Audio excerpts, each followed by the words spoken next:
танаас би гоё шууд асуучих гэж бодож байна. Тэгэхээр тэр хоёлын яриан дээр хамгийн их гарах сэдв нь бол ер нь бол төр. Бүүн асуудал. Тагнуул магнуул нь манад дээр 7 хоног болгон ирээл те. Гэргээ яаж нээж айгүй сенсацтэйсэн байхгүй. Төр программисттай байгаад яах те AI чи ямар төвшөнд ирсэн байгааг бүгд л мэдж байгаа гэдэг. Та манайх төрөөс хэдэн тендер авсан гэж бодож байна. 3-4 тендер 10 жилд шүү дээ. Бидний киоскийг та тендер хийсэн гэж бодоод байна уу? Үгүй шүү дээ. Бид нар анх 17 оноос л энэ төр хувийн эрхлийн түншлэлээр яваад исэн компани ахгүй юу? Хуульнч байгаагүй.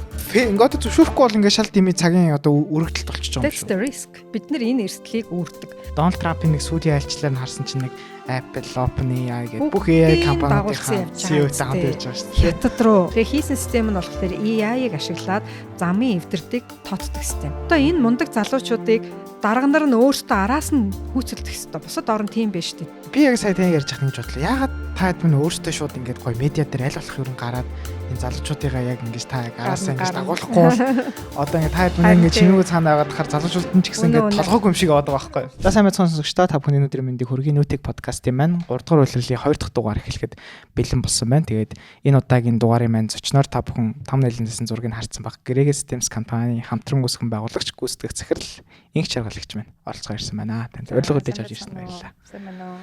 Тийм тэгээд би энэ удаагийн дугаараар ер нь инх чаргал захиралтай ер нь Gregge Systems гэдэг компаниг ер нь манайх ер нь бүгд сонсч байсан эндээс харж байсан. Зарим нь бол ялангуяа төрөөс үйлчлэг авахтай холбоотойгоор бас бүтээгдэхүүнүүдийг ашиглаад үзсэн тийм байгаа бах. Тэгээд энэ компани тухай болон ер нь энэ инх чаргал захирлын маань энэ технологийн салбар дах ер нь туршлагыг хуваалцъя гэж нэлээд бодсон. Танд ялангуяа бидний хараагүй өнцөг тэгээд мэдэрсэн туршлага бизнес зөвлөгөө бас танаас нэлээд сонсъё гэж бодож чинь. Тэгээд тийм зорилготойгоор таныг подкастын зочноор урьсан байгаа. Тэгээд урилга хүлээж авч орсонд баярлалаа. За маш их баярлалаа. Сая хоёлаа ярьж ирсэн те. Би ер нь ярилцлаганд орж байгааг юм байна лээ. Хаанч те телевизийнч тэр телевизийн нэг богинохон юмд орж исэн байж магадгүй. Гэхдээ ер нь би өөрөө эргээд санахгүй байна. А тийм болохоор надад бас их сонирхолтой байна. Яагад гэвэл яг энэ IT-ийн салбарт би өөрийгөө ер нь жоохон аутсайдер буюу одоо ч гэсэн би хэлдэг мета дотор та нар гэж ярьдаг. Яагад бол миний үндсэн мэргэжил эдийн засагч, хөгжлийн эдийн засагч, бизнесийн ч хүн биш байх нь шүү дээ эдийн засагч. Тэгээ Gregge Systems маань ер нь дандаа нэг юм том үндэсний хэмжээний систем хийгээд байдаг.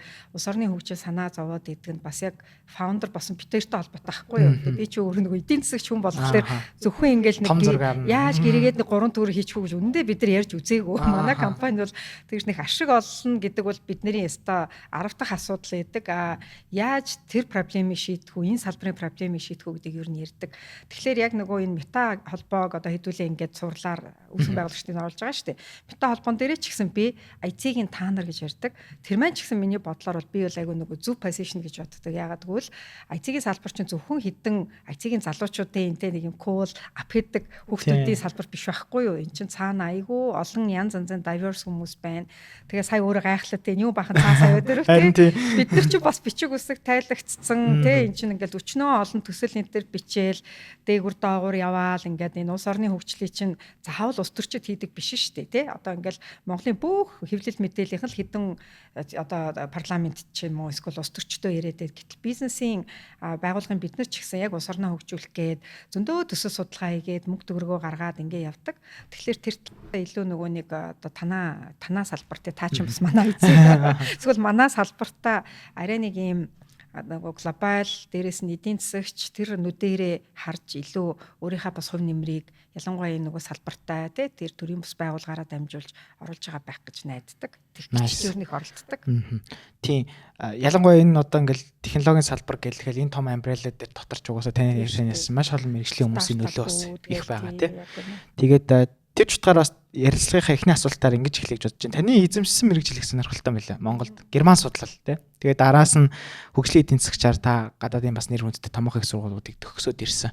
Тэгээд одоо болохоор яг ийм Gregge Systems гэх технологийн компанийг одоо удирдаад явж байна. Ер нь яаж явж байгаад энэ технологийн салбар руу шууд энэ зөвлөх үйлчлэгээ энэ чиглэлээр бизнес хийдэг байж байгаад ийшээ шууд халтраад орчих гэдгээс хойд яриа эхэллээ. За тэгээ намайг яг 10 дугаар анги төгссөн жилд хуучны нөгөө дэдээр те хуучин зүүн герман гэдэг бас байхгүй болсон. Ер нь бол тухайн үеийн одоо хамгийн гоё гадаадд сурах орн бол герман улс байсан. Дэдээр те социалист герман. Тэгээд нөгөө социалист герман хуучин герман баруун германтайгаа нийлээ байхгүй болсон. Тэгээд бид нар чинь нөгөө ГИБ гэдэг германы инженерийн бэлтгэл гэдэг тэр гоё одоо ангид орох гэж хотоос гэхэд 500 хүүхд өрсөлдөж 5 хүүхд авсны нэг нь бий байсан. Тэгэл нэлээд том өрсөлдөөнөөр шалгарч ер нь бол ингээд аймагуудын номер 1-үүд хотоос ч гэсэн айгүй цөөн тооны хүүхд хүүхдүүд ордог тийм нэр хүндтэй одоо prestigious тийм анги байсан. Тэгээд тэндээ нөгөө Герман улс нь нэгдээд бидний явах гэжсэн зүүн Германд байхгүй болцсон учраас Герман судлын анги олон улсын харилцааны ер нь миний үндсэн мэргэжил олон улсын харилцаа. Тэгээ олон улсын харилцааныхаа дээд сургуулийг төгсөөд Евро Герман руу даад гээд Герман эрдмийн үйл солилцооны хөтөлбөрийн дагуу явахдаа эдийн засгч болно гэж хэлсэн. Яг бол манай гэрт бизнесмен байгаагүй те бид нар чи яг ингээд нэг хуучны сайхан сэхэтэн айл тэгэл эдийн засгч болно. Эдийн засгч гоё мэргэжил гэдэг тэр үед ойлгооч юу юм бэ лээ. Яг Германд очиод oh my god эдийн засгч гэдэг чи ийм мэргэжил гэдэг юм уу гэдэл яасан ойлгож авсан. Тэгээ Германд эдийн засгаараа сураад докторийн сургалтанд сурч байгаа. Тэгээд дуусгаагүй ирсэн. Ирээд яг нөгөө мөрөөдөл нь хөгжлийн эдийн засгч гэдэг бол багасаа л ерөнхийдөө бол яг юм улс орны хөгжилтэй ялангуяа олон улсын байгууллагуудад би оюутан байхасаа л орчуулагчид тэрийг ажиллаж исэн. Тэгээ энэ төсөл дээр ажиллах, энэ хөгжлийн ажил их гоё юм байна гэж харж хөгжлийн эдийн засгчдын мэргэжлийг сонгосон. Тэгээ Монголд ирээд хувийн хвшил буюу MCS компани 5 жилд ажиллаж байхдаа бизнесийн байгууллага гэдэг чинь бас улс оронд нэмэртэй юм байна. Тэг ганцхан ингээд төсөл биш. Тийм болохоор илүү бодиттой, илүү хурдтайгаар бас улс оронд ингээд нэмэр болдго юм байна. Ер нь бизнес чинь зүгээр юм уу гэж бодоод бизнесийн салбар руу орсон. Яг хувийн бизнес хийж эхэлсэн бол 10 оноос хойш өөрөө консалтинг компани тий одоо манайхтай харьцаж байсан хэдэн зуун байгууллага байдаг. ICG Интер консалтингаараа 7 жил ажилласан юм билээ. Тэр хоорондоо бол ер нь анх бол компаниудтай айгүйх ажилладаг байсан те. Санживэл 10, 12, 13 он чинь Монголд маш их хөрөнгө оруулалт орж ирсэн шүү дээ. Тий, тэгээ хөрөнгө оруулалтын зөвлөх үйлчилгээ, тэзүүнүүд хийдэг байсан. Зарим тохиолдолд бид нар стратегийн зөвлөгөө өгдөг. Сүүлийн 3 жил бол яг олон улсын байгууллагаараа дагнаа. Дандаа одоо UNDP, Азийн хөгжлийн банк, Дэлхийн банкны төслүүдийн зөвлөхөөр ажиллаад тэгээ ажиллаж идэл манай гэр бүлийн хүн маань бас IT-ийн зөвлөх. Хоёр зөвлөхөл яваад байгаа байхгүй. Хүмүүст мундаг юм яриа яваа. Өөртөө хоолсон. Зөвлөх бизнес тэгээ та өөрөө мэдхүүл хэцүү шүү дээ. Тэр чинь ингээд нөө project-ос project-рыг тогтмол орлого байхгүй. Тэгэл ерөөсөө яг манай Эрдэнэт гэр бүлийн хүн маань төц машин анх Монголд те 10 онд ингээд санаачлаад оруулж исэн гэдгээр нь бол хүмүүс аягүй сайн мэддэг. Тэгээ за би ерөөсөө яг нэг юм продакт хиймээр байна. Чи нэг жил гүрийгээд өөр дээр нэг 10 хүн байсан. Манайх чинь консалтинг компаниас нэг 10 хүнтэй нэг 20 хүний цалин зохицуулаад манай 10 хүний цалин зохицуулчуд би нэг жил гэрээгээ гэдэг брэнд гаргамаар байна. Төлбөрийн киоск хиймээр байна. Яг одоо нөө төц машин буюу лавлгааны киоск чинь төрийн продакт болоо явцсан.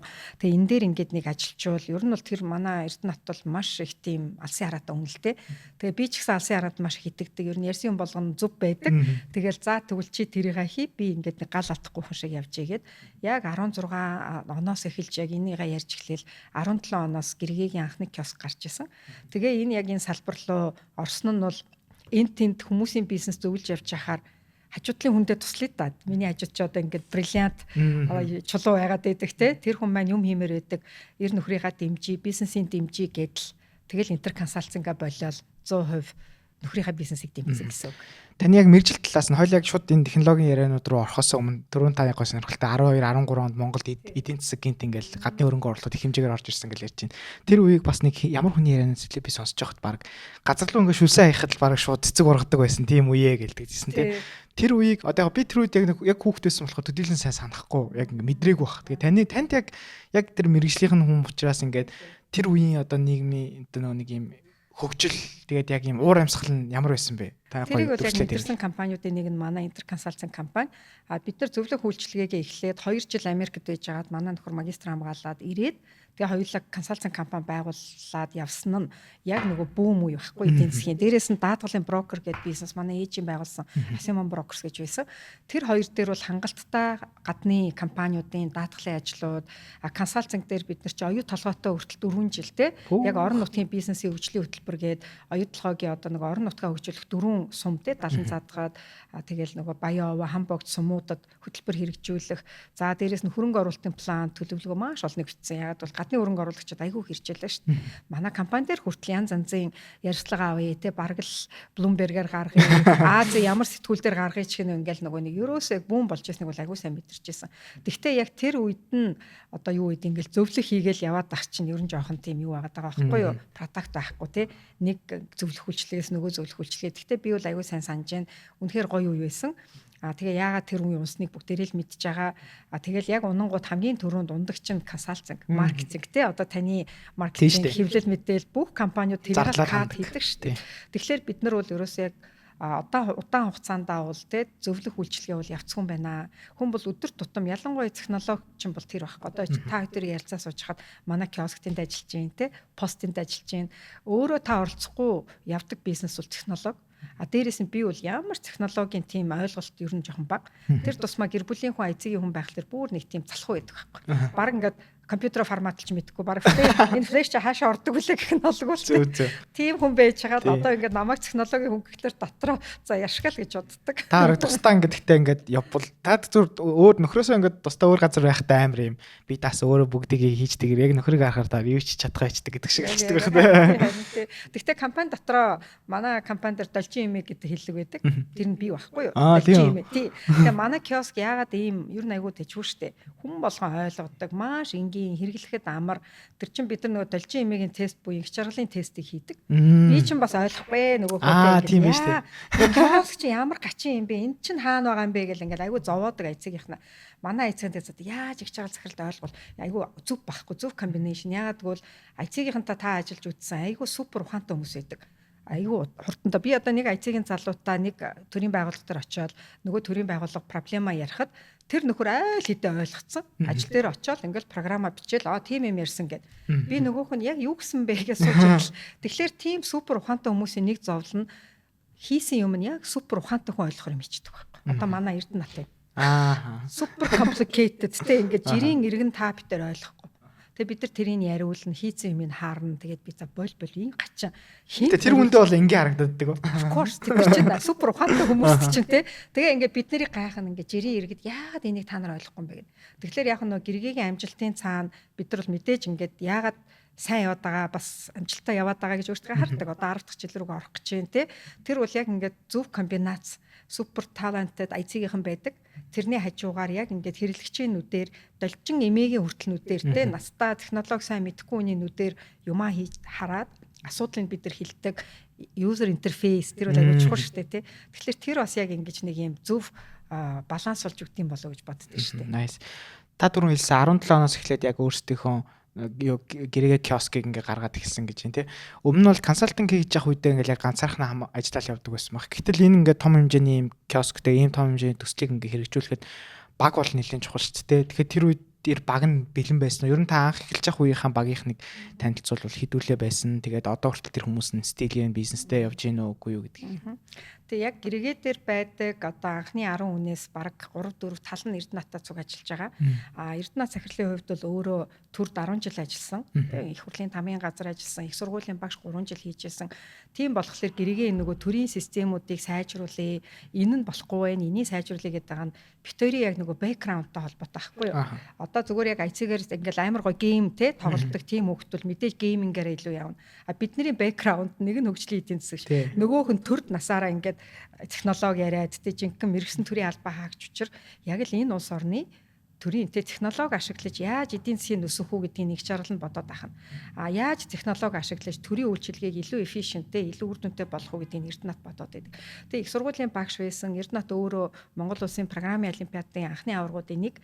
Тийм болохоор энэ чинь нөгөө школ гэдэг шүү дээ. МУИ-ийн МКС сургуулийн багш нарын школ гэдэг байхгүй юу. Тэгээ дандаа нөгөө сайн хүүхдүүдээ мэддэг. Энэ бол яг жинхэнэ нөгөө яагаагүй бриллиант гэдэг үлээ нөгөө яагаагүй те одоо үнэ чулуу. Тэр чинь ингээд нэг хөдөөнөөс ч юм уу нэг юм мундаг тоо боддог. Тэгтээ хэл усгүй юмас ойлгоогүй хүүхдийг аваад Эрдэнэт захирал өөрөө багш байхдаа бол яг гарын шав болгоод олимпиадад бэлдээд, программын олимпиадад бэлдээд явдаг. Тэгээ бид нар дээр чи ерөөсөө яг энэ программын олимпиадаар явцсан одоо тэр ганц зориг бэлэг дэмбэрл гээл өсгөө юм те 5 удаагийн аврага яг эднэр чинь ер нь суурийг тавьсан. Яг энэ гэрээгээ киоскын тэр user friendly байдал, инновацлог юм дандаа бид нар хийдэг те. Тэгэхээр энэ бол яг гарцаа байхгүй оюуны потенциал өндөртөө IC-гийнхний хөдөлмөр. Нөгөө талаараа би бас дандаа хэлдэг. IC-ийн та нар бизнесийн биднэргүй бол юу ч биш шүү. Бид нар чинь бас бизнесийн баг байгаад байна шүү дээ. Манай маркетингийнхэн байна, бизнес хөгжлийнхэн байна. Яг энэ ажлаа айгу 100 хуваарлаад авцсан. IC-гийнхэнт бол бид нар хэлэх юм байхгүй, ойлгохгүй айгу сайн байгаа байхгүй. Би бас ойлгодог ихнэр байс. Хитрхи ингээд бүх юмыг ойлгоод байвалаас ажилд нь оролцоол хэцүү. Гэтэл би яг маркетинг борлуулалтаа ингэж хиймээр байна гэхэд Эрдэнэт оролцоод байвал бас хэцүү. Тэгэхээр яг ингээ хин хин нь өөр өөрийн давуу талтай. Тэр маань ингээ нөгөө инг ян гэдэг шиг комбинац болж явдаг учраас юутай их давуу талтай. Тэгвэл яг бидний ер нь бол яг нэг давуу тал байдгийн. Одоо яг ингээ мета дээр ороод би бусад IT-ийн компаниудаа өөрсдөө ингээ харьцуулна шүү дээ хин ч гэсэн тий. Бид нар бол маш эрсдэл үүрэх туртай юм билэ. Ер нь туртай.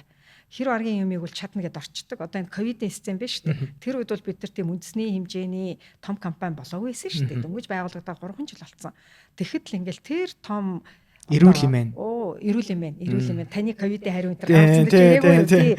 Тэр чинь зүгээр л 119 унаал одоо яах вэ гэл ингээл бөө юм болсон шүү дээ. Хүмүүс чинь хариугаа авчдаггүй, эмнэлэгтэй хэвтэж чадахгүй.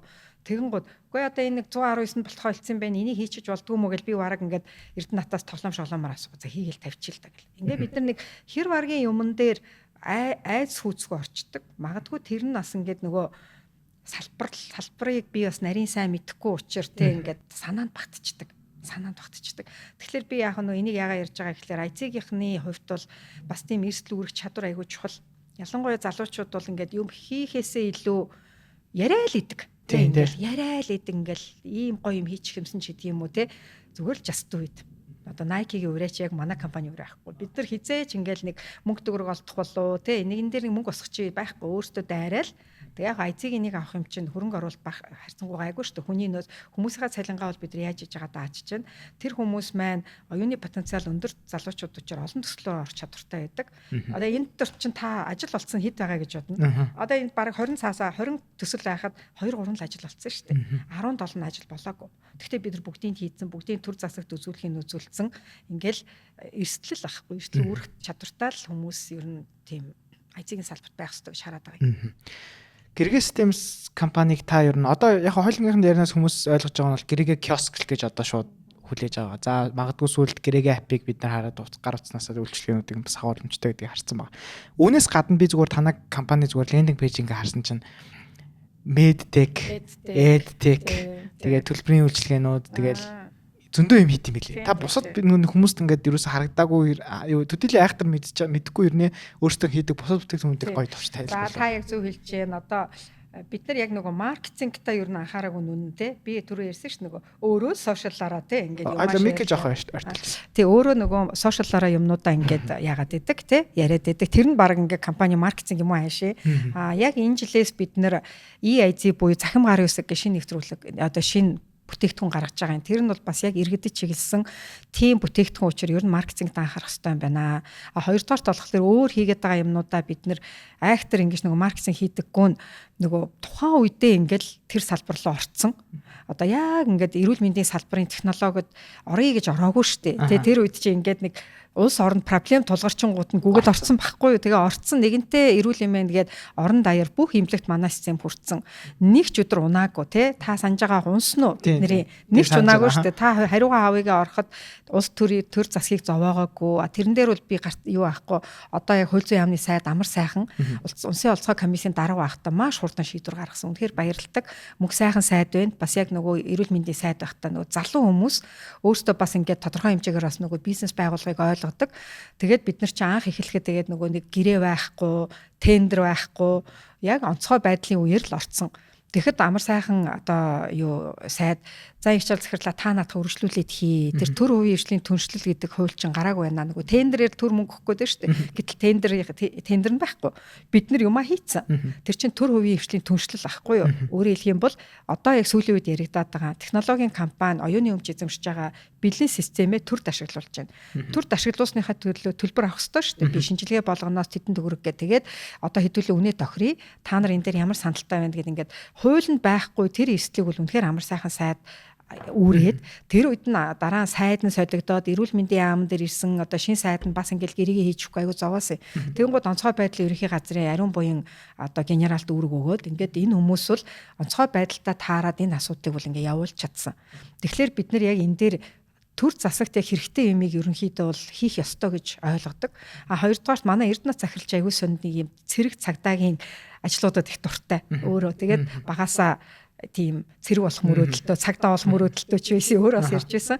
Тэгэл ерөөсөө энэ бол улс оронд хэрэгтэй. Та нар бид нар хийнэ гэд. Боловсролоо яаж орсон гэхлээр бид нар их хамгаалан сайд, боловсролын сайд байхдаа өөрөө та сандживэл нөгөө нэг Unitel компани тууз те тузын дарга MCS Electronics гэдэг технологийн бизнесүүдтэй холбоотой ажиллаж байсан учраас бид нар тийшээ нэг өөр ажил ярьж орж исэн юм аяхан болон сайттай. Гэтэл сурах бичиг гэдэг айгүй том асуудал байна. Энэ улсын чинь нөгөө хэдэн сая сурах бичгүүдийн бүртгэл сургууль дээр зарим нь Excel дээр явж гин, зарим нь баг гараараа явж гин.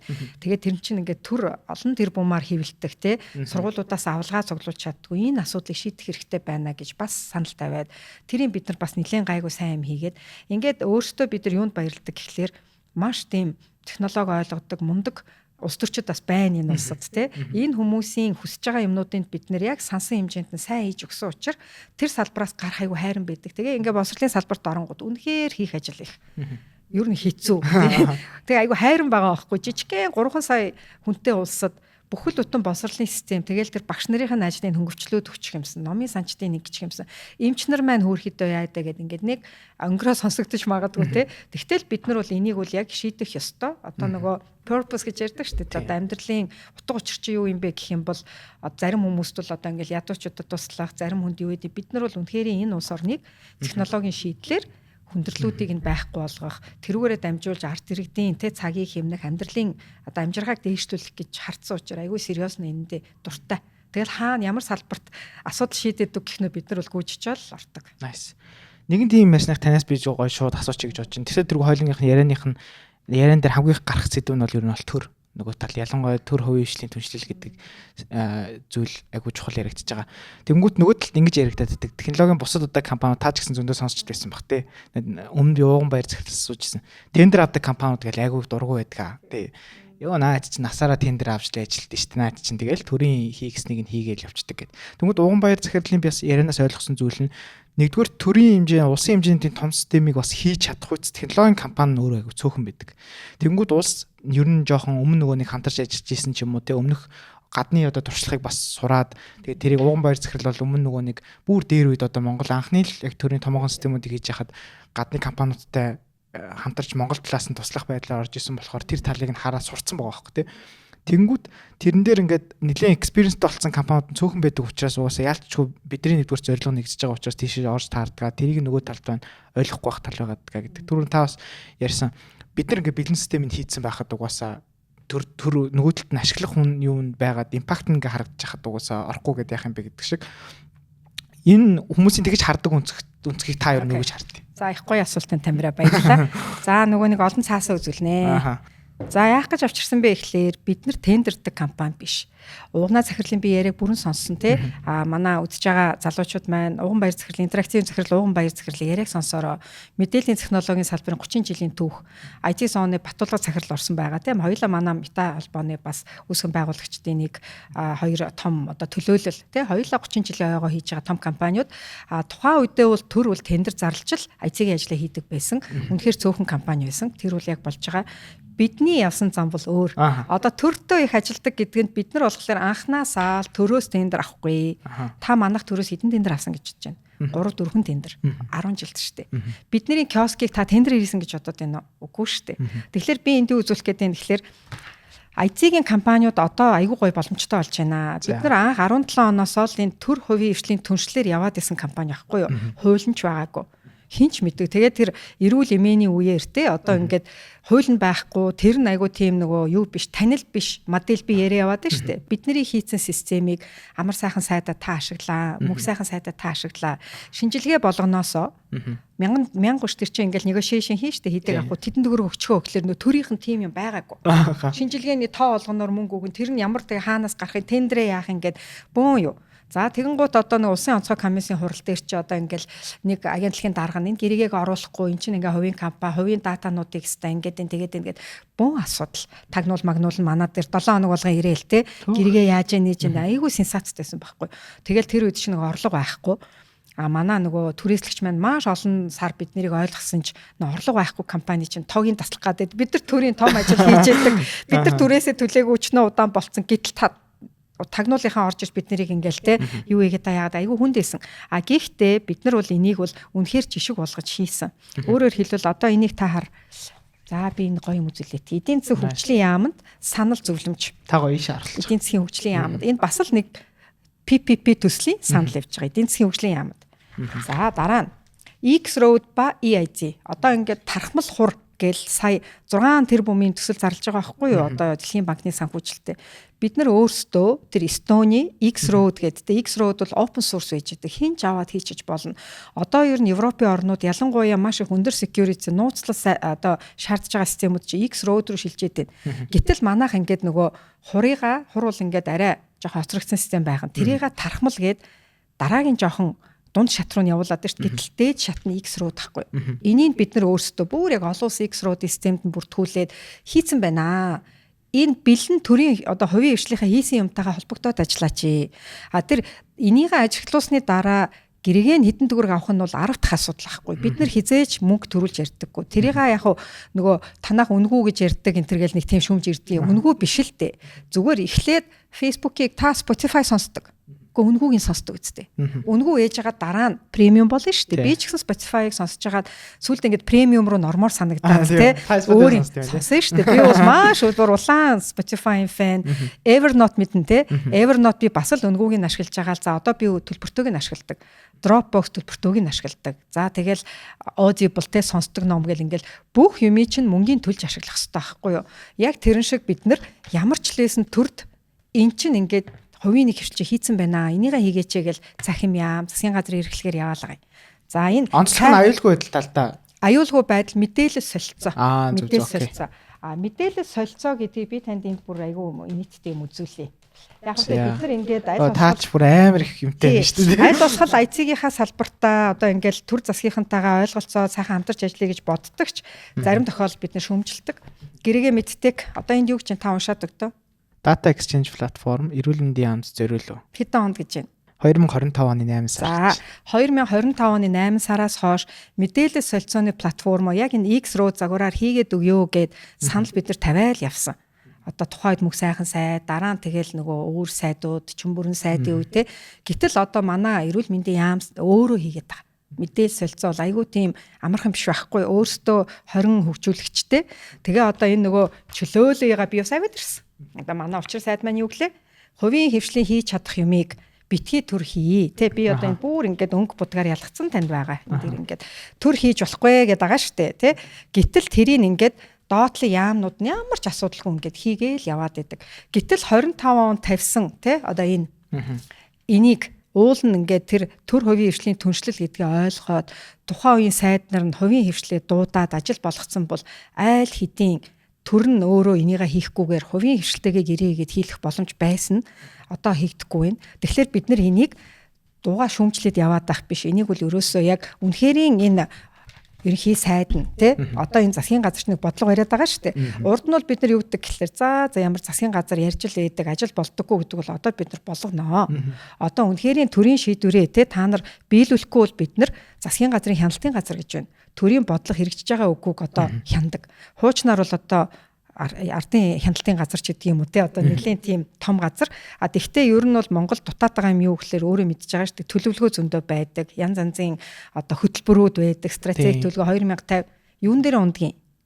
Хэрэгжүүлэлт тэгээд одоо манай шинэ засгийн газар ерөнхий сайдын хувьд бол үнэхэрийн зөв юмнууд ярьдаг шүү дээ. Хувийн хвшлээ дэмжиж. Гэтэл ингээл яам дээр очил тэглэл унчдаг. За та энийг уншиж өгч байна. Сайжруулсан шахалт түвшний худалдаа тээвэрлэлтийн захимжуулалт гэнэ. Хэдэн оных гэж байна? 2023. 23 онд энийг бид нэр танилцуулаад нийслэл дээр очоод 5-7 төрчдөр очоод одоо энийг хийж байгаа юу лээ? Одоо би санахгүй байна. Нийслэл хийж хотуулаа. Нийслэл хотуулаа. 23 оноос хойш бид нэр энийг те яриад байхад энийга бид нэр хийлгээгүй. Хийдгсээр байгаа хот өөрөө тэр бум төгрөөг те одоо ингээд нэг компанид өгөөд ингээ хийлгээд яваад байгаа. Яг лөөс болцсон угаасаа тань та тийм гал өмнө хөгжүүлж исэн ч юм уу тэрнтэй ижлэгэн систем үйл байгаа бах. Энэ бол ингээ бүр яг хийцэн. А энд одоо мэдээллийн солилцооны платформыг бас хийцэн. Би нөгөө танд хэлсэн шүү дээ. Just do it. Yes. Би тэгээд над нэг юм асуулт орж ирж байна. Тэнгүүд та ингээд өмнө төр яг ингээ хийчээд төрлөө ингээд аплайтгаар чинь ингээд зөвшөөрөхгүй бол ингээд шал дими цагийн одоо өргөдөлт болчихж байгаа юм шүү. That's the risk. Бид нар энэ эрсдлийг үүрдэг. Яагаад гэхлээр технологийн юмыг ялангуяа одоо төрийн хвшил байгаа бүх хүн сайн ойлгохгүй. Хийгээд ингээ үзүүлдэг байхгүй юу? Заавал үзүүлэхгүй бол би яг энийг дэлгэрэнгүй яриад байгаа нь одоо энэ PPP рүүгээ шилжмээр байна те. Төр хувийн эвслийн түншлэл гэдэг ганцхан 2-3 компани зөвхөн Метагийн одоо гишүүн нэг те 40-50 компани бол ойлгоцсон. Гэтэл одоо залуучууд нь шүү дээ. Одоо сая ингээ та өөрөө харсан нөгөө бензин тасалсан чи яасан бэлээ? Нэг залуу хаана ямар одоо очер ямар талонк дээр аппликейшн хийцэн. Тэгэнгүүт дамтан ям сайд хүлээж аваад уулцсан. Одоо энэ өөр болж байгаа байхгүй юу? Ямар мундаг сайд вэ те? Шууд дуудаад уулзаад тэгээ яг хөө тэр төрөөс бол мөнгө гаргах хэрэггүй байхгүй. Тэрийг бол яг бензин колонкны компаниуд одоо шунхлаач гэдэг юм уу те Петрови центр тэр системд мөнгө төлөөд сар болгон. Өөрөөр хэлэх юм бол өөрсдөө амар байхгүй яг зөв те. Бизнес моделийг бол яаж гаргана шүү дээ. Тэгэхээр би тэр Хүрлаатар гэдэг залууг бол яг энийга бизнес модель болгоод явчаасаа. Үнэхээр тэрэн дээр нь юу вэ? Бид нар яг Мета холбооны давуу тал чинь үүсгэн байгуулагчид нь ер нь 20-30 жил болцсон те. Бид нар нэг үеийнх нь байгуулсан. Байгууллагатаа одоо жишээлбэл интерактив нь 30 жил тендер авчаад эргээд дахиад 30 жил авах гэж байгуулаагүй шүү дээ. Сүүлийн үед л интерактив тендер ч орхоо байсан. Манайх бол баг бас ордоггүй. Гэхдээ бид нар юу гэж харсан гэхээр одоо та бас хэллээ шүү дээ. Ийм их төсөл хийчээд те бас яг ажил болсон хэд илээ. Тэгэхээр бид нар бас тодорхой хэмжээгээр бэлэн санхүүжилтэнд байгаа юмнууд руу бас орё гэдэг шийдвэр гаргаад хоёрдоорт мэдээж тендерт орохын тулд компани санхүүгийн нөөц, хүний нөөц бол нэлээд тогтвортой байх ёстой. Тэгэхээр бид нар тэр төвшөндөө хүрсэн учраас тендерийн юмнууд дээр орно. Гэхдээ тэрнээсээ илүү яг энэ залуучуудыг бидний энэ аргачлаар энэ бол яг жоохон үнэтэй аргачлал тэгсэн ч гэсэн одоо ингээл хур distributor structure гэж түрүү нөгөө ярьсан шүү дээ тий. Одоо энэ хурын дэлгэрэнгүй юм дээр энэ тендер чинь яагаад буруу вэ гэхлээр бид нар ингээд бараг 50 хуудас материал захим яам, сангийн яамар өгж байгаа юм. Энэ 6 тэрбумын тендер чинь буруу байна. Эний чинь ингээд хувийн хөвшил ингээд хийцэн байна. Гэхдээ тэрийг бид нар төрлөө ерөөсөө зарах гаагүй. Энийг бол ингээд арчлалд оруулах юм бол дараа нь тэр бизнес моделээ дараа нь төр ярьчих болно. Одоо яг надад юу харагдаж байна гэхэлэр соёлын яам дээр алдарч авахлан сайд, залуухан сайд ирсэн. Өөрөө маш санаачлахтаа бид нар зөвхөн Чингис хааны музей дээр киоскороо билет зардаг байсан чинь өөрөө санал тавиад бид нар одоо 21 аймгийн бүх музейнүүдэд танаа платформ нийлүүлмээр байна. Тэгвэл ингээд сайдын дэлгэцэн дээр өнөөдөр юу харагдаж байгаа гэхээр Өмнө говийн музейг хэдэн хүн үзсэн байна те. Хэдэн төгрөгийн билет борлогдсон байна ингээд бүх төрийн өмчийн музейнүүдэд холбогдсон систем манайхаар хийлгээд өөрөө санал өгсөн. Бидний орлого бол тэр билетний орлогоос нэг 2-3% авчдаг. Ингээд тэр хүн бол хийсэн ажилдаа үнэхээр гоё тийм юмыг ингээд өөрөө нэвтрүүлж чадж байгаа технологи бидний хувьд болохоор тодорхой орлоготой. Тэгэхээр сая энэ нэр дурдсан хүмүүс бол залуу сайд нар учир маш тийм эрэл хайгуултай кул болж байна. Цаашдаа ч гэсэн ингээл аль болох олон компаниуд төрийнхэнтэй яг энэ нэг бизнес моделаараа өөрчлөөд тендер хүлээж суухгүй. Тэгээ эн чинь бас тэр оюун юуны төр хувийн түншлийн хууль дээр аягүй чухал заалт өгдөг. Инновац гэсэн бүтээгдэхүүн шин систем хэрвээ хийцэн бол тэрийг оюуны өмчөөр баталгаажуулсан бол заавал тендер зарлахгүйгээр нэвтрүүлэх хэрэг нь бол байгаа. Энэ болгоныгаа л бид нар аягүй сайн одоо энэ Мета холбоогоор ялангуяа залуучуудад те сайн ойлгуулъя. Та нар маань бидний зовлонтой тендерийн ард чи их хэцүү шттэ. Их мапантай юм ихтэй. Тий, тэгэхээр тийм юмыг тийм дими замаар бид нар бол явах дурггүй. Тэрнийхээ оронд бид нар энэ төр үеийнчлэл түншлэл гэдгийг яриад байна. Бусад орнуудад ч гэсэн одоо бэлэн IBM тендер дээр яг явдаг л ахтай одоо юу талын юм дээр төрийн том системүүд дээр. Гэхдээ дийлэнхэнд бэлэн юмныг л сараар төрийн төлбөрийн төлөөл эсвэл тодорхой хэмжээгээр тэ үйлчилгээний хөлсөө төлөөл явдаг. Тэр л загварлуу шилжүүлэх гэдэг. Та энэ хуулийнхын талаар ер нь жоохон ярил. Төр хувийн тухай хууль нь одоо ямар хөвцтэй байгаа. Тэгээд давуу тал нь яг юу байсан? Түрүүний тань яг инновац шингэсэн бүтээгдэхүүн гэдэг бол яг давуу тал нь болж магадгүй. Эсвэргээрээ дутагдaltaй ер нь орхигдсон зүйл бас юу байвал байж байгаа ах гэж таарч байна. Төр хувийн эвшлийн түншлийн хууль бол бидний маш их хүлээжсэн хууль уулна. Тэгээд яг 25 оноос эхэлж хэрэгжиж эхэлсэн. Харамсалтай тэр хуулиа хийхдээ том дид бүтцийн одоо бүтээн байгуулалтууд жишээлбэл нөгөө зан хуучин концесс гэдэг байсан шүү дээ. Яг л тэр концессыг чинь ТХХ гэж нэрийг өөрчлөөл зам гүүр том одоо эрчим хүчний станц шиг тийм иймэрхүү том юм зориулаад хэрэг яг тэр хуулийн дагуу хэрэгжилт явах юм бол 1.6 жил PPP-гийн хууль одоо төр хувийн түншлийн ажил болох нэ штэ. Гэтэл IC-ийн салбарын бидэнд 1.6 жил явж итэл нөгөөнийг нэвтрүүлсэн систем чи хуучирчин. За тэрийг манай засгийн газрын хэрэгжлэх газар те одоо яг Баццэг дарга засгийн газрын хэрэгжлийн дэд дарга учир сайдын тэр өөрсдөө мэдж байгаа учир яг манай IC-ийн салбарт бол энэ тохирохгүй байна.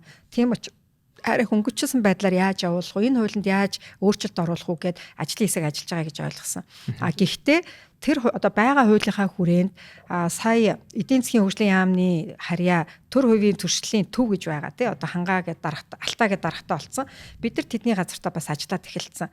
Яг энэ хуулийнхаа хүрээнд захимын салбарт 1.6 жил ингэж баацсанахгүйгээр те илүү хурдтай хийх ямар боломж байна. Эргээд нөгөө төр сар болгон үйлчилгээний төлбөрөө төлдөг. Эсвэл одоо шинжилгээ болгоно 500 төгрөгөө төлдөг. Энэ моделийг хэрэгжүүлэхийн тулд яг ямар формат хэрэгтэй, стандарт хэрэгтэй гэдгийг бид нэр тэр төр үеийн төрчлийн төвтэй бол хийж байгаа. Тэгэхээр байгаа нөгөө боломжондоо тааруулаад ажиллана. Perfect хууль бол гардаггүй. Тэ угаасаа гарчаал тэрийгээ сайжруулаад явна. Оргуугаас охинтой бид нар ямар ч байсан хууль нь байна. Одоо энэ 20 төслийн 3 нь хэрэгжсэн байсан бол тэ дахиад нэг 5 6 хэрэгжих боломж бол байгаа гэж бодож байна. Nice. Тэгээ залуучууд ч гэсэн тань шиг яг ингэж харж байгаагүй байна. Одоо манай залуу нэлээд олон залуучууд одоо ингээл яг жинхэнэ манай хөрлөгөөс эхлээл хөрлөөж гэсэн манай подкастт орж ирсэн ч гэсэн тэгээд яг өөрийнхөө харсан асуудлаас шийдэх гэл тусдаа ингээл өөрийнхөө юм ингэж бодож байгаа болохос өөрийнх нь биелд хийсэн байгаа юм эргээд төрд яаж хэрэг болоод тэр нь ингээд уус орон даяар импакт яаж үзүүлэх вэ гэдэг өнцгөөс таныг харж байгаагүй. Мэргэжил хөгжлийн эдийн засагч бас хүний нөгөө үндсэн юу гэж бас байна шүү дээ тий үндсэн мэргэжил сурсан зүйл чинь юмыг харахтаа бид нар бол ер нь бол томоор хардаг. Яг тэгвэл би 7 жил Германд яг энэ эдийн засагч тий хөгжлийн эдийн засаг тэгээ би яг докторийн ажлаа болохоор хөдөө орон нутгийн малчтын амжиргааг сайжруулахын тулд жижиг зээлийг яаж ашиглах вэ гэдэг сэдвэр тэгээ тэр чинь зөвхөн нөгөө малчнаа судлаад байхгүй эдийн засгаа бас судална. Хэдийгээр яг би яг гүйцэд хамгаалаагүй ч гэсэн 7 жил сурсан юм гэдэг чинь хүний нөгөө нэг ертөнцийг харах үзлийг тогтооно гэдэг шиг тий одоо яг энэ Монгол орн ч юм уу бидний ажлыг бол зүгээр нэг гэрээгээд нэг 3 төгрөг оруулах бол үнэндээ уучлаарай. Би санхүүгийн хуралж бараг суудаггүй те. Ямар ч байсан цалингаа нэг 100 хүмүүс нь авч гин те. Тодорхой хэмжээгээр фаундеруудын хувьд бид нарт те тодорхой дивиденд орж гин. Тэрийг л чухалчлна уу гэхээс тэгэхээр яг энэ нөгөө залуучуудыгаа тэр хүрлээж байна уу бусад стартапууд бас яг ингэ мэдэхгүй байх нь харахгүй. Бид нар чи өөрсдөө би сая таны ярианаас төр хөвжлийн түншлэлийн төв гэсэн үү те та сая байдаг гэдгийг сонсож байгаа байхгүй юу? Яг үнэ харин тий. Бас нэг юм би нэмээд чи хоёлаа сонирхолтой юм ярьж байгаа учраас сая Artum гэдэг компани Санжаа гэдэг залуу Facebook-аараа юу гэдэг байхгүй юу? Silicon Hub гэдэг юун дээр яг Silicon Valley-д Төв Азийн орнуудын нэгдсэн юм хаб бааш юу гэдгийг одоо төв тэр төвөөс зохион байгуулдаг одоо нөгөө нэг pitch competition тэднийх төрүүлээд явах гэж байна. 3 сар Silicon Valley дадлахчих гэж байгаа байхгүй юу? Тэгээ хийсэн систем нь болохоор AI-ыг ашиглаад замын эвдэрдэг тооцдог систем. Супер юм хийцэн байгаа байхгүй юу? Гэтэл тэр хүнийг дэлгэр сайхан сайд хүлээж авч уулцсан уу? Замын өвдөө тех ёстой байхгүй. Одоо энэ мундаг залуучуудыг дарга нар нь өөрсдөө араас нь хүүцэлдэх ёстой. Бусад орн тийм биш үү те.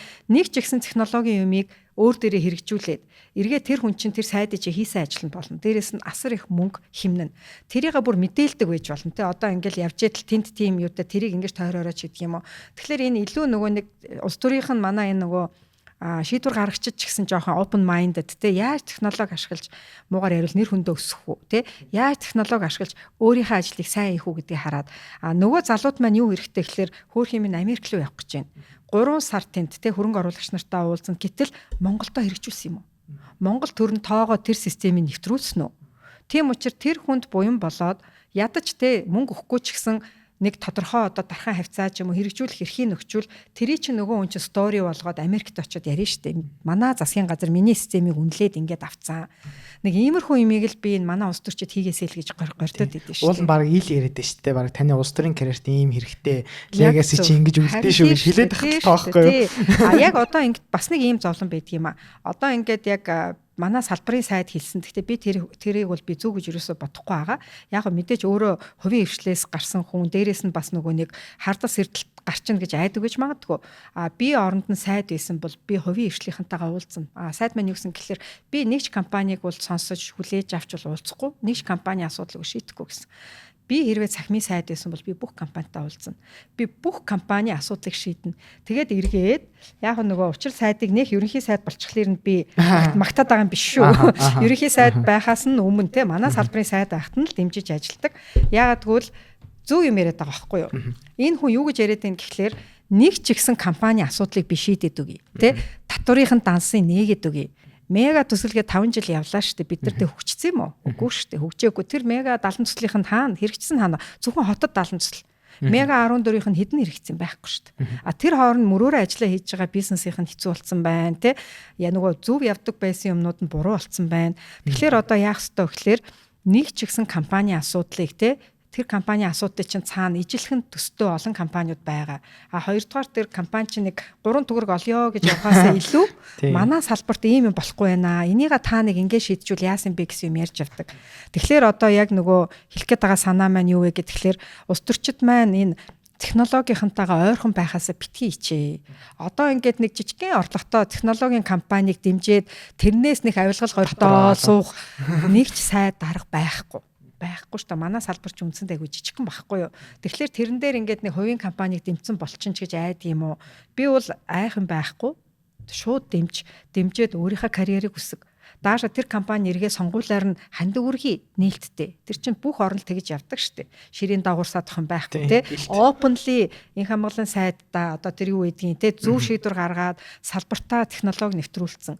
Тэрнийхэн төлөө нэг компанид 3 төгрөгийн орлого хийхэд ерөөсө буруу юм хаанч байхгүй байгаа.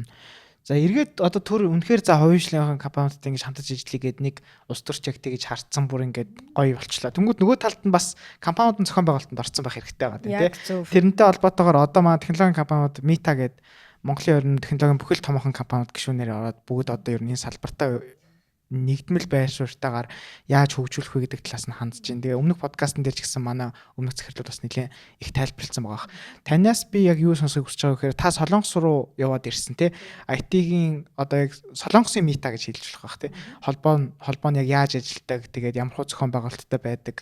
Тэгээд үр дүн нь бас яаж гарч ийн гэдгийг та нүдэрээ хараад ирсэн баг. Тэр талаасаа та уулзаад энэ тэндээс юу харав? Энийг нь яаж Монголд гоё хэрэгжүүлэх гоё санаанууд юу байсан? За бид нар Meta холбоо яагаад Солонгос яваад байгаа, ер нь яг юу их гээд байгаа гэдгийг эхлээ ярьчих тий. Meta холбоо дээр бол яг юу харагдаж байгаа гэхэлэр би ингээд нэг асуудал хараад байна шүү дээ. Глобальны талаас нь салбараа хөгжүүлчихвэл компани болгоны орлого нэмэгдэх гэдэг тий. Салбар хөгжүүлэхийн тулд ганц компани хүч ч юм уу би нэг ганц найзтайгаа нийлээ яваад иж ерөөсө болохгүй.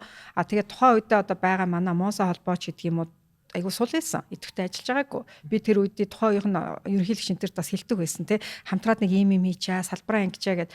Тэгээд нэг сайн хөдлөөгүй яваагүй учраас ер нь шинэ холбоо эрэхтэй юм байна гэд.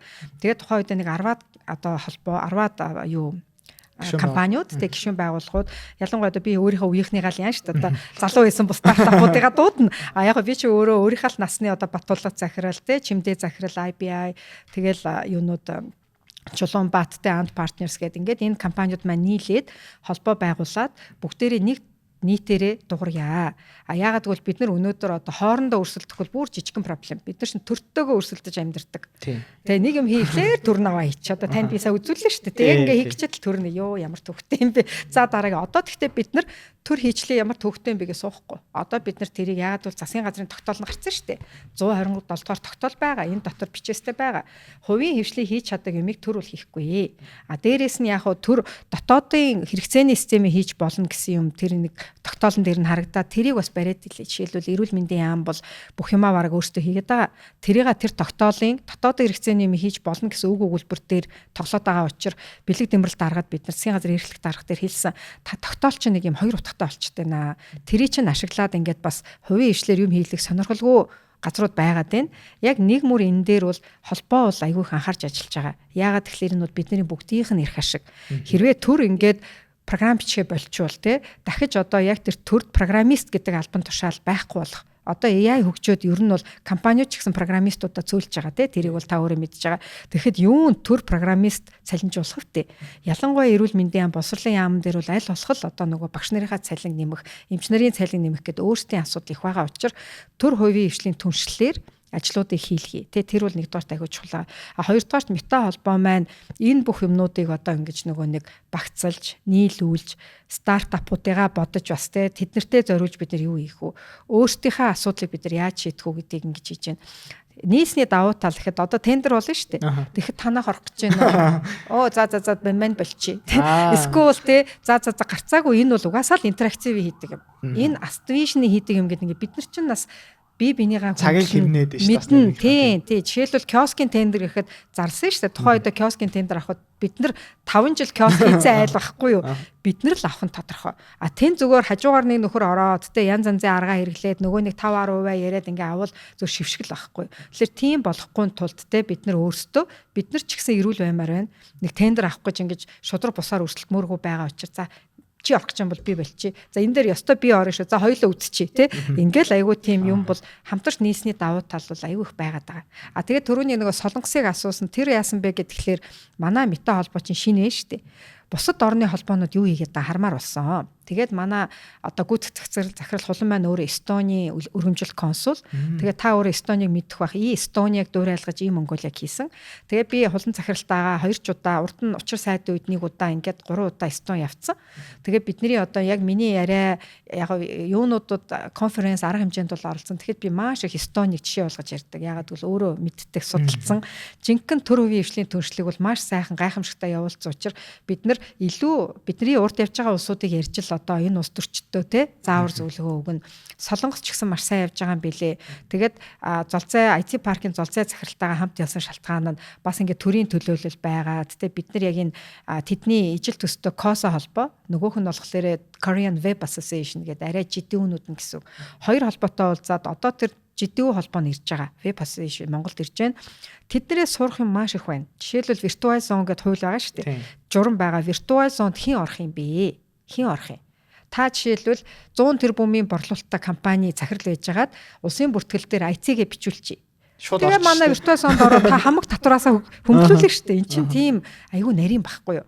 Тэгэхээр бид нар ямар ажил хийх гэж байгаа гэхээр бид нар компаниудын сертификатжуулалт гэдгийг яг Солонгосоос ойлгож ирээд одоо Korea Web Association-тайгаа хамтарч Монголд хэрэгжүүлэх гэж байна. Тэр юу гэсэн үг вэ гэхээр танай компани технологийн компани мөн үгүй юу гэдэг сертификатыг яам олгож болохгүй. Холбооноос олох. Төр олгуул яах вэ? Дахиад нэг зөвшөөрөл, дахиад нэг нөгөө манай сайдын чөлөөлөл уурлаад идэг юм те. Одоо бас нэг юм. Төрийн бус байгууллага яах вэ гэхээр бүх бид нар чи өөрсдөө бие бинийгаа мэднэ.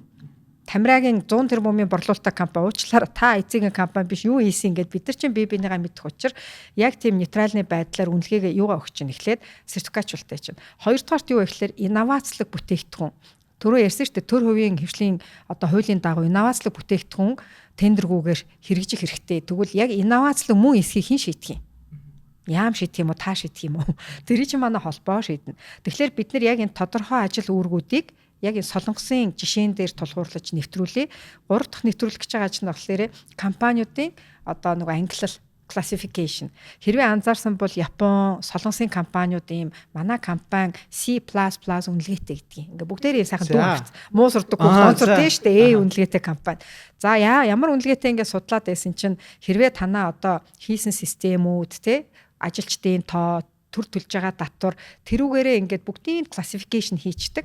Тэр чинь юунд хэрэгтэй гэхлээр одоо ингээд томоохон тендерт те ямар цурггүй компани ороод ялдаг байхгүй Монголд. Тэр нөгөө нэг даргын нөгөө нэг тим компани те. Тэгэхээр тэрий чинь ялах боломж олгож байна. Өөрөөр хэлбэл 5 тэрбумаас дээш бол A компаниуд л оролцсон. Нөгөө IT Zone интеракци гэдэг. Даашаа манайх ч байхгүй тийм те. А-нууд те. Арай л дутуу үнэлээд байгаа шүү. Тэр дараагийн үнийн дүн дээр нь бэнүүд шиг тийм ингээ бүх юм илүү шудраг, илүү транспарент, зөв болохын тулд олон улсын туршлагаа судалж байгаа учраас бид нар Солонгос гээд яваа та. Nice. Тэсээ айгу гой санаа явж байгаа юм байна. Тий их айтаахан болгоно. Тийм байна. Тэгээд би яг сая тань ярьж байгаа нэг бодлоо. Яагаад та хэд мөн өөртөө шууд ингээд гоё медиа дээр аль болох ерөн гараад энэ залуучуудыгаа яг ингэж та араасаа ингэж дагуулахгүй одоо ингээд та хэд мөн ингэж чимээгөө цаана байгаад хахаар залуучууд нь ч гэсэн ингээд толгойг юм шиг яваад байгаа. Бид нар өөртөө маш их ярьж байгаа. Тэ одоо манай маркет юуны IT-ийн компаниудад за яг том компаниуд маань тэ одоо IT Zone интерактив маркетинг менежертэй байгаа. Манайх бол маркетинг менежер байхгүй маш утсан. Яг бол киоск угаасаа ингээ хүмүүс нь ингээ шаваад маркетинг ер нь жоохон IT манай энэ технологийн чинь жоохон тийм өнгөрөө байхгүй IT-ийн хамгийн муу продукттай хүн л маркетинг хийдэг те. Манай Эрдэнэт бол тэгдэг. Юугийн маркетинг хийх гэдэг байгаа. Тэгээ сайн юмыг л тавиач те. Муу юм хийсэн хүмүүс л маркетинг хийдэг байгаа. Тэр бол жоохон буруу. Юм бол ингээд нөх хүнд хүргэн те одоо яг юу хийж байгаа гэдэг. Тийм учраас бид нар бол энэ жилээс бас маркетинг дээр нэлээд эх жил манай 10 жил те. Тэгэхээр бид нар 10 жилийн ивент хийн. Холбоогоороо бид нар бол ямар ч жилээс маркетингийн одоо олон нийтэд харилцах ажилтнтай болсон менежер те.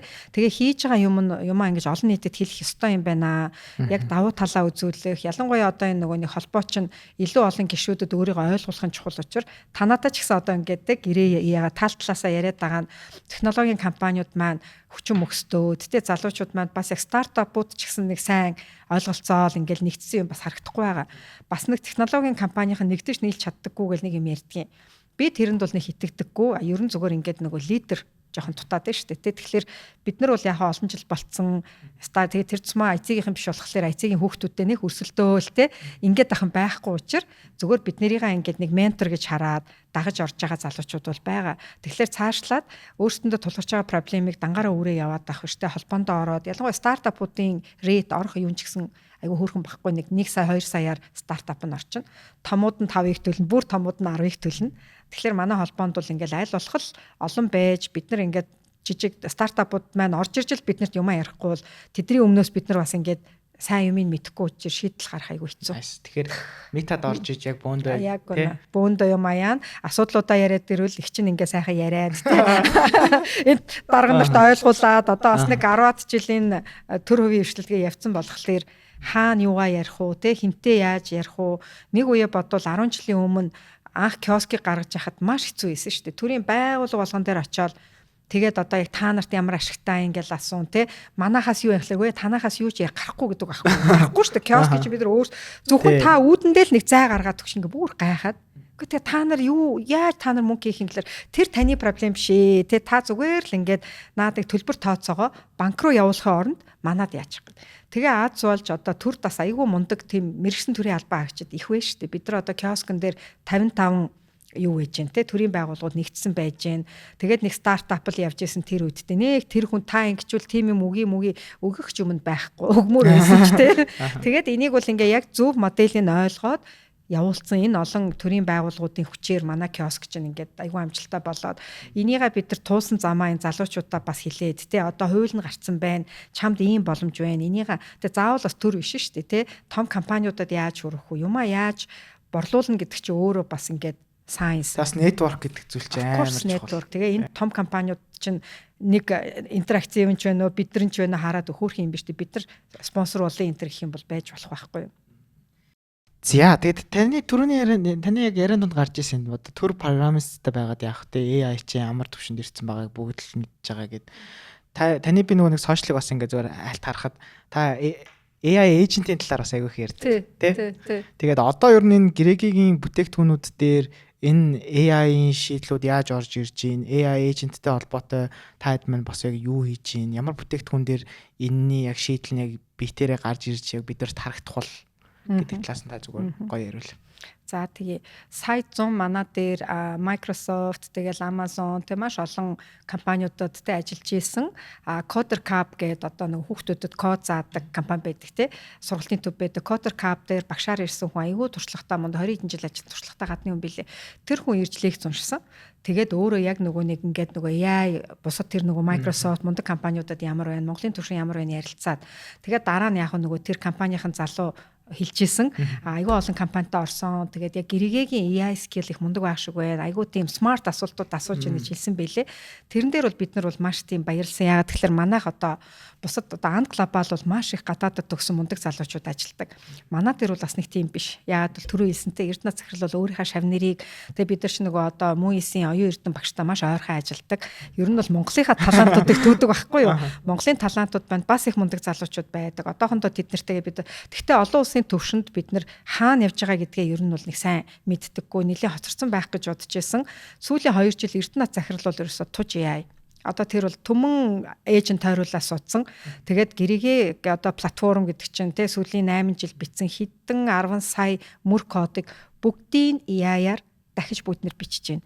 Яагаад вэ гэхээр цааш хийх юмаа бид нарт нөгөө low code те угнаа захирлаа ярьсан аль болох нөгөө юугаар AI-аар бичүүлж хийх учир хуучин юм маань хуучин байгаад тахлаар нөгөө шинэ юмтайгаа ойлголцтой аягүй хэцүү. Тийм болохоор үндсээр нь Грэгээгээ бид нар шинчилчээж дараагийн юмнуудыг аягүй богино хугацаанд сайн хийдэг болно. Тэгэхээр тэрэн дээр харж байхад манай Эрдэнэ захирал бол үнэхэрийн мундаг. Number 1 үнэн лаг хийж байгаа. Дагаад манай IT-гийнхэн бүр үнэхээр тасарсан. Бид нар бол одоо cloud-д бол маш их мөнгө төлдөг. Ихэнх нь cloud-аар яаж байгаа л да. За тэгэл GitLab ч гэдэг юм уу бүгдээрээ л одоо IT-ийн AI-ийн бүх төлөвүүдийг ашигладаг. Агсан төвшөнд За бараг хамгийн муу нь би байж магадгүй. Тэгээ тань дээр угаасаа сүүлийн тест ирдэг гэсэн. Яг харин тийм. Nice. Одоо гэрээгээ дээр ер нь хитэн киоск ингээд яг Монгол улс даяар ер нь байгаа вэ?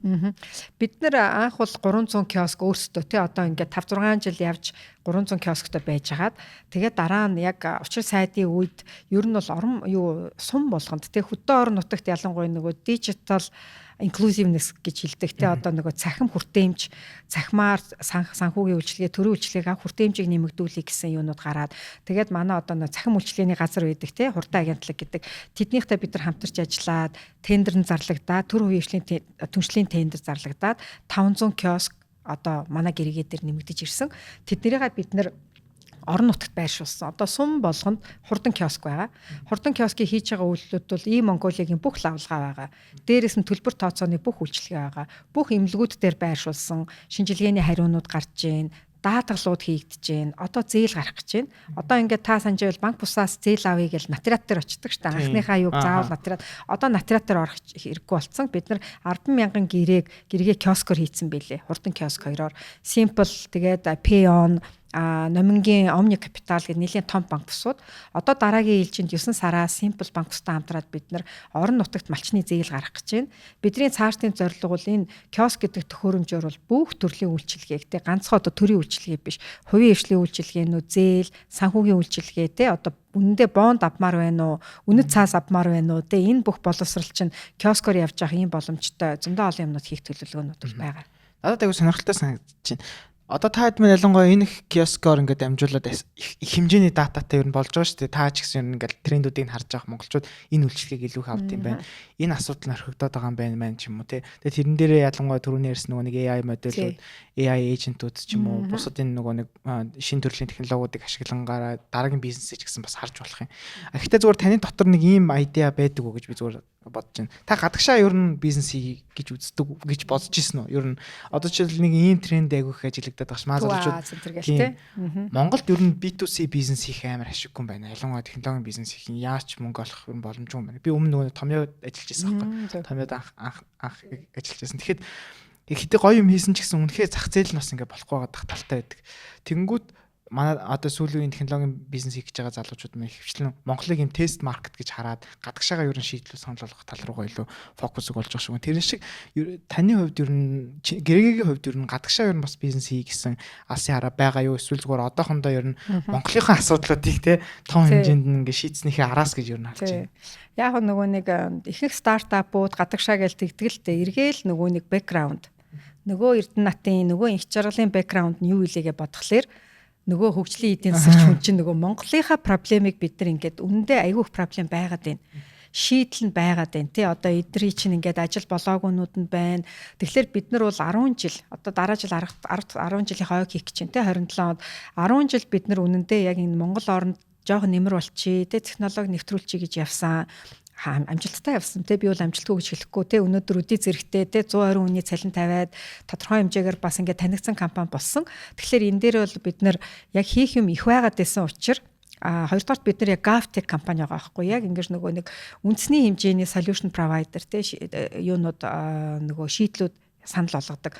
Тэгэхээр яг энэ талаараа л гадагшаа гарах юм билэ. Жишээлбэл би нэг аппликейшн ч юм уу Эрдэнэтник аппликейшн хийгээл гадагшаа бариад явахгүй нэ штэ тий. Бид нар ингээд зүгээр нэг юм хүүхд юу арай өөр хагаад байгаа байхгүй юу. Яг бол бид нар solution provider тэр тусмаа government solution provider компани болчиход байна.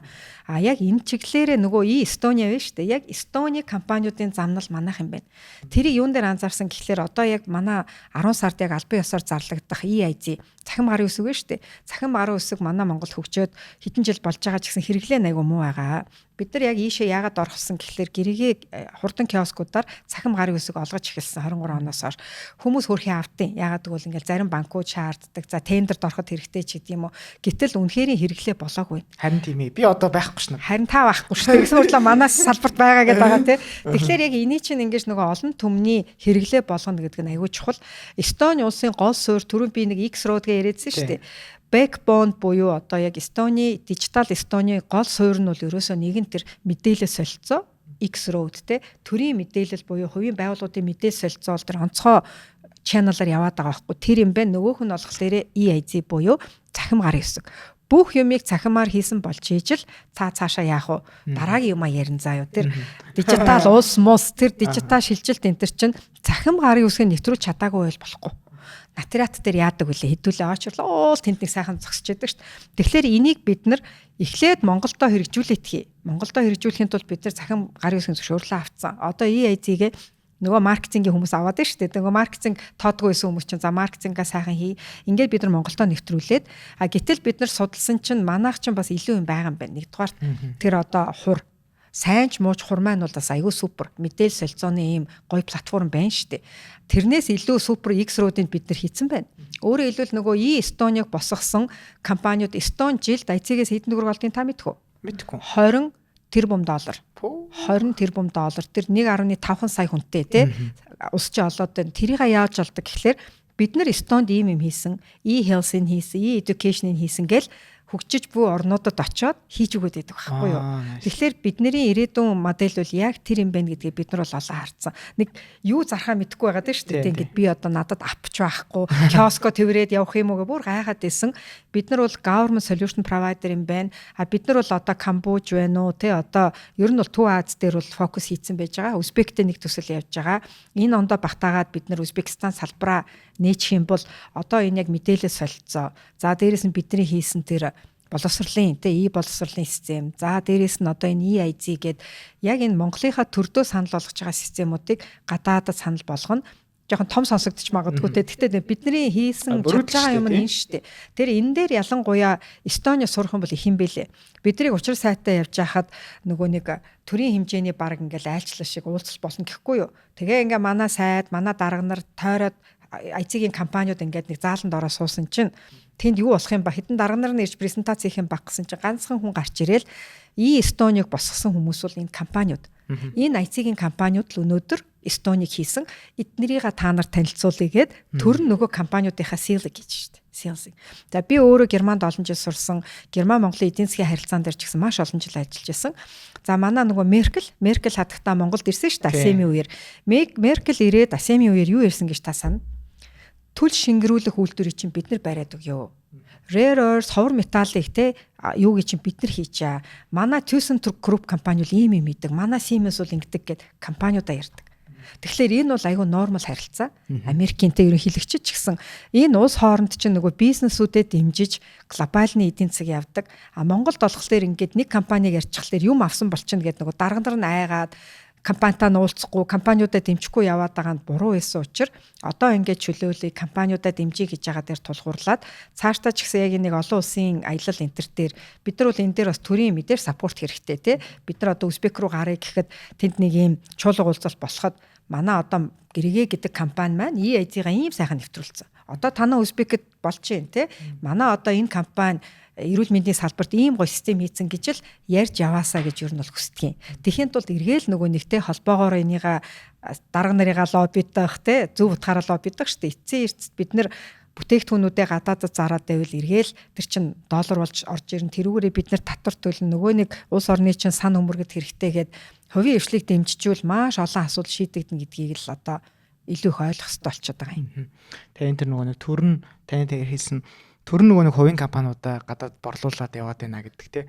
Дональд Трампын нэг сүүлийн айлчлалаар нь харсан чинь нэг Apple, OpenAI гэдэг бүх AI компаниудын CEO-тэй хамт байж байгаа шүү дээ. Хятад руу тий шүү дээ. Хятадд очсон хэдэн IC-ийн компаниараа тий. Гэтэл бид нэр энд өнөөдөр IC-ийн компаниуд маань одоо зүгээр виртуал зоондоо ороод нөгөө татврынхан хөнгөлтүүдийг ядаж ихний ээлжинд авчвал нэлээд том юм болох гэдэг. Тэрэн дээр бол гарцаа авахгүй тэр Узбекистан, Казахстан орнууд бол биднээс хамаагүй урд явж байгаа.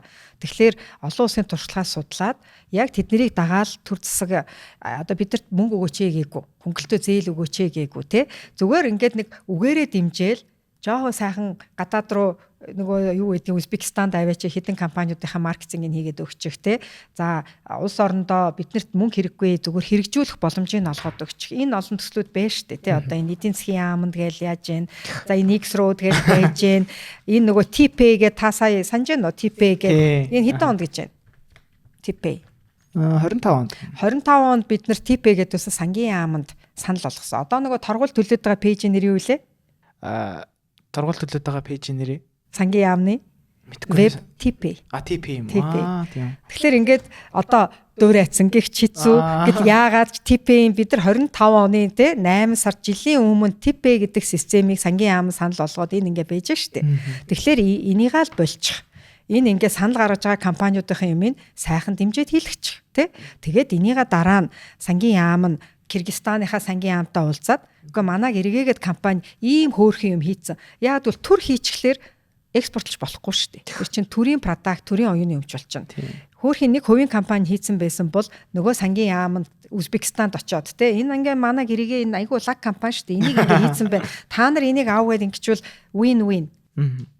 Тэр Стипи гээд нэрлэлчнээ жоохон муухай л дээ. Үгүй одоо яг манайхыг авсан гихчлэр одоо нэг худлаач юм шиг болчих. Зүгээр санамсаргуу таарсан гэхлээр ч бас сонин. Бид нар энийг сангийн яамд засгийн газарт хэд хувлаад өгсөн факт тийм энийгээ бол бид нар ингээд дотор нь юу хийх гээд байгаа бичсэн.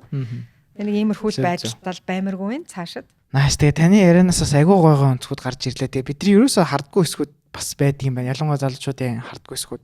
Тэгээ яг хойлонгийн яриа маань ер нь төсөл хэсэг рүүгээ орж ийн. Ялангуяа Манх технологийн подкаст 32 дахь дугаар. Тэгээ энэ 32 дугаарын хугацаанд эмэгтэй зочин ер нь ховор байсан. 4-өөс 5 6 юу л байгаах. Тэгээд таны бас нөгөө нэг хувийн ер нь ингээд гоё энэ бизнес салбартаа туршлагаас би зүгээр жоохон хуваалцаж үзсэн. Ялангуяа технологийн салбарт цөөхөн эмэгтэй хүмүүс байдаг. Тэгэд ер нь одоо энэ технологи код инженерчлэл гэл энэ Монголд төдөг ер нь дэлхийд ер нь эрэгтэй хүмүүс юм давмгай байдаг тийм салбар шүү дээ. Тэгээ энэ дотор эмэгтэй хүн байх. Тэгээ тэдэнтэй хамтарч тэгээ тэднийг бүр цааш нь удирдах чиглүүлэхийн ер нь хамгийн хэцүү юм та юу гэж тарж байна. За энэ айгүй хөөрхөн асуулт байна. Яг л нөгөө тулгардаг бэрхшээл. Нэг юмыг л манай одоо эмэгтэйчүүд гэх юм уу ер нь хүн ойлгоцсон байх хэрэгтэй. Хүн болгонд давуу тал байдаг. Би бол манай IC-ийн те одоо тэр мундаг залуучууд Монгол улсын математикийн авраг, программын олимпиадын авраг залуучууд ч мундаг тийм тоомоо боддог биш байхгүй. Тэрийгээ би мэддэг. Одоо нөгөө анх чинь нөгөө олон олимпиадын аврагтай хахад ингээ хурал сунгууд манай IC-ийнхэн захирлаа та ойлгохгүй гар гэдэг байлаа шүү дээ. Тэрэнд гомдох юм ерөөсөө байхгүй. Яг бол brilliant тэр нь мундаг. Гэхдээ эргээд яг тэр хүмүүсийг одоо өөрөөсөө мундаг хүмүүсийг ажилуулж компани ч хөгждөг. Тэр мундаг юмыг хийлгээд бид нар ч бас нэг давуу тал байна шүү дээ тий. Тэр нөхдөө тэр мундаг юмаа хийгээд тэрийг одоо олон нийтэд ойлгуулж чадах уу? Коммуникаца яаж явуулах уу? Тэгэхээр яг ингээд нөгөө мундаг юмыг мундаг хүнээрээ хийлгээд хийсэн юмыг харин бид нар яаж ажил болох уу? Бизнес болох уу, тэ нэвтрүүлэх үү гэдэг дээр бидний давуу тал байна. Тэгэхээр яг нэг эмэгтэй хүний давуу тал гэж нэг бас байгаа энэ салбар тэ. Би тэнд ингээд өөрөөсөө мундаг IT нартаа алгоритм бичиж яхад нь ойлгохгүй байж ороод загнаад эсвэл одоо тэрийг ойлгох гэж өөрийгөө зовоохгүй хийх ёстой юм сайхан хийлгэх чинь харин өөрийнхөө давуу тал дээр илүү тулгуурлаж чадахгүй юмыг хийж өгөхтэй түрүү нэг анх ярьж байхдаа нөгөө yin yang гэдэг шиг чаддаг юмыг бид нар авч ажил болгох бидний чадж байгаа юмыг тэд нар хүлээн зөвшөөрөх ингээл явчих юм бол манай яг энэ IT-ийн салбарын яг жоохон дутагдаад байгаа юм тэр одоо нөгөө манай хин Тамира гэдээ бас нэг бүсгүй байгаа тий салбарын Тамира маань яг энэ sales geek гэдэг айгу хөөрхөн юм хийгээд тэр айгу зүв байхгүй яад бол тэр хүний давуу тал бол ингээ коммуникац тий борлуулалтын мэрэгчлэлтэн тэр хүн код бичих биш өөрөө хэлний бүр үндсэн мэрэгчлэн бүр хэлний хүн тэгэхээр нөгөө ухаантай залуучуудынхаа хийсэн тий одоо стартапуудын юмыг тэнд зөв ярьж ойлгуулж сайн ярих юм бол IT-ийн чинь хийсэн юмаа ч сайн ойлгуулж чадахгүй хүмүүс байгаа шүү тий ингээд хүний өөдөө сарчихгүй эсвэл ингээд нэг юм жоохон ааштай ч юм уу их сони хүмүүс штэ бас нэг анхаарах юм нь юу гэхээр анх яг манай Эрдэнэс захиралддаг байсан одоо ингээл манайхан чи өглөө нэрэхгүй шүн нунтахгүй за тэгэл ингээл нэг ажлын байрны соёл моёл айгу хэцүү тийм үү яг стартапын үед бол байсан одоо бол бас ингээд эн чин олон жил болсон учраас нэлээд тогтцсон эхний 5 жил бол би стартапыг ойлгож байна сүүлийн 5-аас 10 жил бол бид нар яг процессыг үүсгэж байна те хүний нөөцтэй болж байна одоо маркетингт анхаарж байна ингэж явахгүй бол 7-8 жил болчоо стартап шиг ингээд бужигнаад байгаад иж болохгүй шүү дээ тэгээд эргээд нөгөө тэр процессыг хийж явах үедээ Эрдэнэс захирал бишээ тэр стартапын үедээ Эрдэнэс захирал өгдөг гэсэн гэхэлэр чи битгий ингээд нэг юм одоо MCS шигээ гэдгийг нөгөө намайг MCS ажиллажсэн тий чи тэр MCS рүүгээ явд гэхүү ямар хэцүү юм бэ эн чи IT-ийн компани гэл тий тэгээ яг нэг тэрийг бас зөвшөөрөх ёстой ягаад гэвэл тэнд ингээд corporate банк ч юм уу том компани соёл чинь шал өөр байхгүй юу би бол team соёлоос ирсэн Энэ IT-ийн эдэг харахад ядаргаатай гаруудаа гэж маш их санагдантэй ингээд ойлгомжгүй тэгэл зарим нь ингээд ууж идэл 2 3 хоног алга болчихонтэй жирийн компани айл гэдэг үгүй. Гэтэл тэр нь ингээд амар мундаг залуу байж идэг. Тэгэл Эрдэнэ захиралч нь хэр алдаахгүй нөгөө эдгээ ингээд сугандаа авчулчаад өмөөрөл их юм болдог байсан. Тэрийг ингээд нөгөө ойлгож тэ хүлийн зөвшөөрж бас нэг юу бол нууц юу авахд нөгөө IT-ийн компанийг бизнесийн хувьд нэг чудлаа. Би бол энэ компани number 1 биш шүү дээ. Та тэрийг амар сайн ойлгосон. Of course number 1 чи Эрдэнэ тахгүй юу? IT-ийн хүмүүс чинь Эрдэнэ ачиг захиралтайгаа ажиллана үхээс өртөө ингээд нэг юм төсөл мөсөл мөнгө төгрөг орлого ярих надтай тоож ажиллахгүй. Тэрийг бол background араар нь of course би бол араар нь шүү дээ тий. Эгээ захирлыг харуулчин, эгээ захирлчин тэнд хамаг юм хий чин хийсэн юм бид нар л өгөнгөт бид нар тэрийг ингээд яг энэ ажил үүрэг аягуулсан ойлгоцсон. Ялангуяа энэ хөгжүүлэх шинжтэй холбоотой шийдвэрийг Эрдэнэ захирал өөрөө гараа хэнийг авах уу, хэнийг файрдах уу. Бүтэн сар ажилдаа ирэхгүй цалингаа аваад явж байгаа ч хүмүүс манад байна. Тэрнээр би тийм миний хүүхдүүдийг оролдоод ерөөс Эрдэнэт битэр маш их энэ залуучуудаас болж муудалцдаг заримдаа тэггүй энэ ч одоо ажилдаа ирэхгүй ингээд цалингаа аваад нөгөө барилгын цалингаа аваад алга болчихдаг ш байна штэ. Тэгэхэд л манай захирал ойлгоол уучлаа л те эн чин гэхдээ цаана те тэр хүүхд чи ирээд 7 хоног ажиллахдаа чиний хүсэж байгаа юм чин 7 хоногт хийчдэг байхгүй юу энэ хүний чин ингээд тэрийг би ойлгохгүй штэ кодыг хараад тэгэхээр таныг бас сонсох юм байгаа штэ бас таныг 100 сонсохгүй бол хэцүү юм. Үгүй сонсон те зарим юмн дээр те ингээд мэдээж намайг сонсох үедээ сонсон. Гэхдээ энэ нөгөө технологитой холбоотой юмн дээр бол дийлэнхтэй тэр хүн шийдвэр гаргана, хүнтэй холбоотой технологийн хэнийг явуулах уу, хэнийг авч үлдэх үү гэдэг дээр тэр хүн гаргана. Тэгэхээр яг л нөгөө нэг ийм байж ээж те миний бодлоор бол технологийн бизнес дээр нөгөө алсын хараа, вижнтэй хүнийг дагаж технологийн залуучууд явдаг юм байна. Технологи ялангуяа кинонууд үздэг бол нэг харагддаг шүү дээ.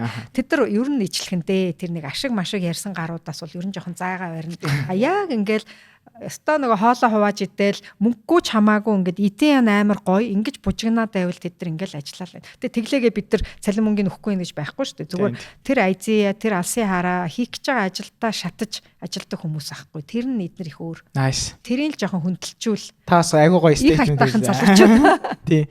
Тэгээ бас нөгөө нэг технологийн бизнесийг бас бизнесийн хүн шууд нэг номерт удирдах явна гэж боломжгүй юм байлээ. Бизнесүүдийнхний нэг проблем байдаг байхгүй. Би тэр аюу сайн мэднэ нэг хитрхи богино хугацаанд боддог. Ялангуяа манай монголчин 90 оноос хойш худалдааны бизнесээр босцсон байхгүй. Ер нь ялангуяа том компаниуд тэгэхээр нөгөө хурдан ашиг тий одоо эндээс аваад ийшээ зараад дунд нь нэг юм марж үсэж явах хэвээр тэрүүгээрээ маш их хэмиг боддог. Amazon 15 жил ашиггүй ажилласан тий одоо технологийн бизнесүүд ч гэсэндээ нэг дивиденд тарааж нөгөө хөрөнгө оруулагч нарыг happy болгодгүй шүү дээ. Exit тий анх 1 саяыг оруулсан бол 2 сая болгож exit хийлгээд ашиггүй л яваад байгаа байхгүй тий. Тэр чинь ингээд илүү хэрэглэгчээ цуглуулаад ингээд тэгэхээр тэрийг нөгөө ойлгож удаан хугацаанд төвчээртэй хөрөнгө оруулагч байна гэдэг чинь өөрөө айгүй хэцүү. Монголд бол ялангуяа тийм удаан хугацаанд thinkingтэй компаниуд айгүй цөөхөн. Нөгөө талаараа бас яг нөгөө стартапууд маань хүний мөнгийг авчаад хөрөнгө оруулагчийн мөнгийг авчаад бас яг продакта хийхгүй нөгөө сахилга бат дутах, хувийн зохион байгуулалт дутах тий эргээд тэр чинь нэг юм компани лимч structure байх хэвээр тэр нь туцснаас болж бас хөрөнгө оруулагч нарыг гомдоосон юмнууд бас байгаа. Тэгэхдээ нэг мөнгөтэй залуу чухам мөнгө төлөөл you can't buy idea тий чи тэр толгойтой залуучуудын толгойн дотор байгаа юм чи мөнгөөр хизээч худалдаж авч чаддаг. Тийм учраас манай салбар амар шудраг салбар байна. Чи 1000 тий долларын тэр бомтон байгаад хийчихгүй шүү дээ. Зарим нь одоо тэр хичнээн мөнгө нь байгаа ч босхгүй юм уу шүү дээ. Тий тэгэхээр айгүй тийм шудраг гоё салбар. Энэ салбарт байгаа залуучууд минь don't give up тий зөв партнераа бол үнэхээр мухардчаад байвал одоо яг энэ холбоондоо ороод биднээсээ зөвлөгөө аваад тий бид нар бол одоо ингээд нэг хүүхдүүдийн продакт тийм юм хөрхи ярьдгийн бас ингээд ах нар манай ямиг булаагаад тий ингээд одоо нөгөө энэ шиг тий ингээд маяга төслөө өгчөнгүүд нэг том компани хийцэн ч байд юм уу тэр бизнесийн хийтгэл ээлгүй. IT-ийн бид нар бол бас айгүй ёс зүйтэй хүмүүс шүү дээ. Ер нь IT-ийн их тийм юутай одоо совесттой мужик залуучууд. Nice. За их жаргал захиралтай маш их баярлалаа. Тэгээд айгүй чухал бүр би өстой хизээч ер нь сонсож байгаа гүнзгүүдийг танаас харлаа.